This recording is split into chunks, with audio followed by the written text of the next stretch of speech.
1919 June 28-ന് ഫ്രാൻസിലെ ചരിത്രപ്രസിദ്ധമായ വേഴ്സായി കൊട്ടാരത്തിന്റെ ഹാൾ ഓഫ് മിറേഴ്സിൽ വെച്ച് ഒരു സമാധാന ഉടമ്പടി ഒപ്പുവയ്ക്കുകയുണ്ടായി.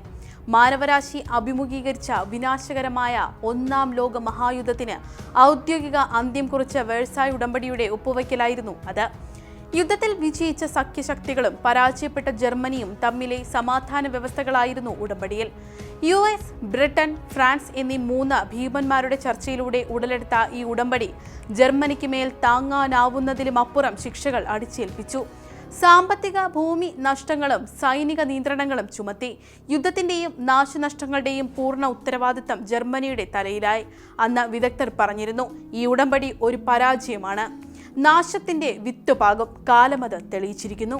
ഉടമ്പടിയുടെ ശിക്ഷാ സ്വഭാവം ജർമ്മനിയെ ആഴത്തിൽ മുറിവേൽപ്പിച്ചിരുന്നു. ആ മുറിവ് ജർമ്മനിയിൽ അഡോൾഫ് ഹിറ്റ്ലർ എന്ന ഭീകര മനുഷ്യന്റെയും നാസി പാർട്ടിയുടെയും ഉയർച്ചയ്ക്ക് വിത്തുപാകി. 2 പതിറ്റാണ്ടിനിപ്പുറം രണ്ടാം ലോക മഹായുദ്ധം പൊട്ടിപ്പുറപ്പെടാനുള്ള പരോക്ഷ കാരണങ്ങളിൽ ഒന്നായി വേഴ്സായി ഉടമ്പടി മാറുകയും ചെയ്തു. ചരിത്രം ആവർത്തിക്കുന്നു. ജൂൺ 17-ന് ഇറാനുമായുള്ള യുദ്ധം അവസാനിപ്പിക്കാനുള്ള ഇടക്കാല സമാധാന കരാറിൽ US പ്രസിഡന്റ് ഡൊണാൾഡ് ട്രംപ് ഒപ്പുവെച്ചതും വേഴ്സായി കൊട്ടാരത്തിലെ ഇതേ ഹാളിൽ വെച്ചാണ്. G7 ഉച്ചകോടിയിൽ പങ്കെടുക്കാനെത്തിയ ട്രംപ് ഫ്രഞ്ച് പ്രസിഡന്റ് ഇമ്മാനുവൽ മാക്രോണിന്റെ സാന്നിധ്യത്തിലാണ് ഒപ്പിട്ടത്. ഇറാൻ പ്രസിഡന്റ് മസൂദ് പെസഷ്കിയാൻ ആകട്ടെ ടെഹ്റാനിൽ വെച്ച് ഡിജിറ്റലായും ഒപ്പിട്ടു. ഇസ്ലാമാബാദ് മെമ്മറാണ്ടം എന്ന് അറിയപ്പെടുന്ന ഈ ഇടക്കാല കരാറിനെ ട്രംപ് പൂർണ്ണ വിജയമായി ഉയർത്തിക്കാണിക്കുന്നു. എന്നാൽ ഇത് മറ്റൊരു വേഴ്സായി ഉടമ്പടിയായി മാറിയേക്കാമെന്നാണ് സംസാരം. ഇറാന്റെ ആണവ പദ്ധതി നിയന്ത്രിക്കാൻ ലക്ഷ്യമിട്ടുള്ള US-ന്റെ ഈ കരാർ വേഴ്സായി ഉടമ്പടിക്ക് സമാനമായി ഭാവിയിൽ പ്രത്യാഘാതങ്ങൾക്ക് ഇടയാക്കുമോ എന്നാണ് അറിയേണ്ടത്. പാളിയ തന്ത്രങ്ങൾ.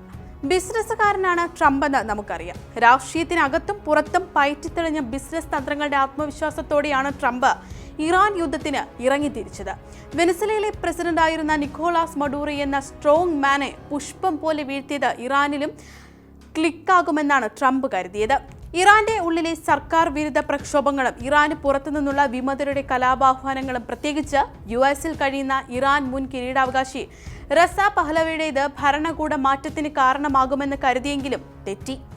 US-ഇസ്രയേൽ ആക്രമണം ഉണ്ടായതോടെ ഇറാനിയൻ ജനത ഒറ്റക്കെട്ടായെന്ന് മാത്രമല്ല, കൊല്ലപ്പെട്ട പരമോന്നത നേതാവ് ആയത്തുള്ള അലി ഖമേനിയുടെ മകൻ മുസ്തഫ അധികാരത്തിലേറുകയും ചെയ്തു. ട്രംപിന്റെ ഒന്നാമത്തെ പതനം ഇതായിരുന്നു. ഇറാന്റെ നേവി, ആർമി, എയർഫോഴ്സ്, മിസൈൽ അങ്ങനെയെല്ലാം പോയെന്ന് ട്രംപ് പറയുന്നു. ശരിക്കും അങ്ങനെയാണോ? ഗൾഫ് രാജ്യങ്ങൾക്കും ഹോർമൂസ് കടലിടുക്കിലെ കപ്പലുകൾക്ക് നേരെയും ഇറാൻ പാഞ്ഞെടുത്തത് കണ്ടതാണ്. അപ്പോൾ ട്രംപിന്റെ വാദത്തിന് എന്തെങ്കിലും പ്രസക്തിയുണ്ടോ? ഇറാന് സൈനികമായി മുറിവേറ്റുന്നത് സത്യമാണെങ്കിലും അവർ എഴുന്നേൽക്കാനാകാതെ വീണു പോയിട്ടില്ല എന്നതും യാഥാർത്ഥ്യം. ഇപ്പോഴും ഹോർമൂസിൽ ഇറാന്റെ വ്യക്തമായ മേൽക്കൈയുണ്ട്. ഹോർമൂസിൽ പണപ്പിരിവ് പാടില്ലെന്ന് ട്രംപ് മുന്നറിയിപ്പ് നൽകുമ്പോഴും സർവീസ് ചാർജ് ഈടാക്കാനുള്ള പദ്ധതി അവർ തയ്യാറാക്കുന്നു. ഇറാന്റെ ആണവശേഷി ഇല്ലാതാക്കുകയായിരുന്നു ട്രംപിന്റെ മറ്റൊരു ലക്ഷ്യം. എന്നാൽ അതും വെള്ളത്തിൽ വരച്ച വര പോലെയായെന്ന മട്ടാണ്. ഇറാനിലെ ആണവ കേന്ദ്രങ്ങളെല്ലാം തവിടുപൊടിയായെന്ന് ട്രംപ് പറയുമ്പോഴും അവരുടെ കയ്യിൽ ഇപ്പോഴും സമ്പുഷ്ടീകരിച്ച യുറേനിയം ശേഖരം ഉണ്ടെന്ന് ഓർക്കുക. ആണവായുധം നിർമ്മിക്കുകയോ കൈവശപ്പെടുത്തുകയോ ചെയ്യില്ലെന്ന ഇറാന്റെ ഉറപ്പാണ് ഇടക്കാല കരാറിലേക്ക് നയിച്ചത്. യുറേനിയം ശേഖരം നശിപ്പിക്കുന്നതടക്കം കാര്യങ്ങളിൽ ഇനി ചർച്ച ചെയ്ത് അന്തിമ കരാറിലെത്തുകയും വേണം. ഇടക്കാല കരാർ നിലവിലെ ആക്രമണം അവസാനിപ്പിക്കുമെങ്കിലും സുപ്രധാന ചോദ്യം ഇപ്പോഴും അവശേഷിക്കുകയാണ്. ഇറാൻ ഉറപ്പ് ലംഘിച്ച് ആണവായുധം നേടിയാലോ? ഈ സാഹചര്യം തടയാനുള്ള ശക്തമായ ഒരു വ്യവസ്ഥ നിലവിലെ കരാറിലില്ല. വ്യവസ്ഥ ഇനി ഉണ്ടാകുമോ? ഇറാൻ വഴങ്ങുമോ എന്നൊക്കെ കണ്ടറിയണം. ഇറാന്റെ ആണവശേഷി ശാശ്വതമായി തകർക്കാതെ പ്രശ്നങ്ങളൊന്നും അവസാനിക്കില്ല എന്ന് ഇസ്രയേലിനറിയാം. ഇസ്രയേൽ ഇടക്കാല കരാറിന്റെ ഭാഗവുമല്ല. ഫെബ്രുവരി 28-ന് ഇസ്രയേലുമായി ചേർന്നാണ് US ഇറാനെ ആക്രമിച്ചത്. ഇപ്പോൾ എങ്ങനെയെങ്കിലും തലയൂരാനുള്ള പെടാപ്പാടിലാണ് US പ്രസിഡന്റ്. ട്രംപിന്റെ വാശിക്കും സമ്മർദ്ദത്തിനും മുന്നിൽ ഇറാൻ വഴങ്ങില്ലെന്ന് മാത്രമല്ല, അവരുടെ കടും പിടുത്തത്തിന് മുന്നിൽ US-ന് നിലപാട് മയപ്പെടുത്തേണ്ടിയും ഉപരോധങ്ങളിലടക്കം വമ്പൻ ഇളവുകൾ നൽകേണ്ടിയും വന്നു എന്നത് ഇടക്കാല കരാറിൽ വ്യക്തമാണ്. ചുരുക്കത്തിൽ യുദ്ധലക്ഷ്യങ്ങൾ ഒന്നും US-ന് കൈവരിക്കാൻ ഇല്ലെന്നതിൽ തെളിവായി കരാർ മാറി. നവംബറിൽ നടക്കുന്ന കോൺഗ്രസ് തിരഞ്ഞെടുപ്പും മങ്ങുന്ന പ്രതിച്ഛായയും ഭീമൻ യുദ്ധച്ചെലവുമൊക്കെ ട്രംപിന്റെ ഉറക്കം കെടുത്തിയിരിക്കുകയാണ്. അമേരിക്ക സ്വാതന്ത്ര്യം നേടിയതിന്റെ 250-ാം വാർഷികമാണ് അടുത്ത മാസം. സ്വന്തം പാർട്ടിക്കാരെയും സഖ്യരാജ്യങ്ങളെയും അടക്കം വെറുപ്പിച്ചു. ഇറാനെതിരെ ഭീഷണികൾ ആവർത്തിച്ചിട്ടും അവർ ചെവിക്കൊള്ളാതെ പോയതും നാണക്കേടായി മാറി. എന്നിട്ടും സ്വയം സമാധാനത്തിന് ട്രംപ് വീണ്ടും പറയുകയാണ്, ഭൂമിയിലെ ഏറ്റവും ശക്തനായ മനുഷ്യൻ ഞാൻ തന്നെ. മാക്രോണിന്റെ റിവെഞ്ച്.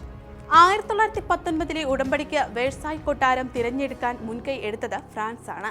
1870 ഫ്രാങ്കോ പേർഷ്യൻ യുദ്ധത്തിൽ തോറ്റതിന്റെ പ്രതികാരമായിരുന്നു അത്. ജർമ്മൻ സാമ്രാജ്യം ഔദ്യോഗികമായി പ്രഖ്യാപിക്കപ്പെട്ടത് ഇതേ കൊട്ടാരത്തിൽ വെച്ചാണ്. ഇന്ന് ഇറാൻ US ഇടക്കാല കരാർ വേഴ്സായ് കൊട്ടാരത്തിൽ വെച്ച് ഒപ്പിട്ടതിന് പിന്നിൽ ഫ്രഞ്ച് പ്രസിഡന്റ് ഇമ്മാനുവൽ മാക്രോണിന്റെ റിവഞ്ച് ആണെന്ന് സോഷ്യൽ മീഡിയയിൽ ട്രോളുമുണ്ട്. കാരണം മാക്രോണിനെ അധിക്ഷേപിക്കുന്ന തരത്തിൽ ട്രംപ് മുമ്പ് പ്രസ്താവനകൾ നടത്തിയിട്ടുണ്ട്. മാക്രോണിനെ ഭാര്യ മർദ്ദിച്ചെന്ന കഥ പ്രചരിപ്പിക്കുന്നതിലും ട്രംപ് കാട്ടിയ ആവേശം മാക്രോണിനെ വല്ലാതെ ചൊടിപ്പിച്ചിരുന്നു. ഇക്കാരണങ്ങളാൽ വെള്ളിയാഴ്ച സ്വിറ്റ്സർലൻഡിൽ നടക്കേണ്ടിരുന്ന ഒപ്പിടൽ ചടങ്ങ് മാക്രോൺ വേഴ്സായ് കൊട്ടാരത്തിലാക്കുകയായിരുന്നെന്ന് പ്രചരിക്കുന്നുമുണ്ട്. എന്നാൽ ശരിക്കും മാക്രോണിന് ഇതിൽ പങ്കില്ലെന്നും കൊട്ടാരത്തിൽ മാക്രോണിനൊപ്പം ഔദ്യോഗിക ഡിന്നറിനെത്തിയ ട്രംപ് മാക്രോണിനെ പോലും ഞെട്ടിച്ച് പെട്ടെന്ന് ഒപ്പിടുകയായിരുന്നു എന്നുമാണ് ബന്ധപ്പെട്ട ഉദ്യോഗസ്ഥർ പറയുന്നത്. ഏതായാലും തന്റെ നയതന്ത്ര ഇടപെടലുകൾക്ക് മാക്രോൺ വേഴ്സായ് കൊട്ടാരത്തെയാണ് പതിവായി തിരഞ്ഞെടുക്കുന്നതെന്നതും ശ്രദ്ധേയമാണ്.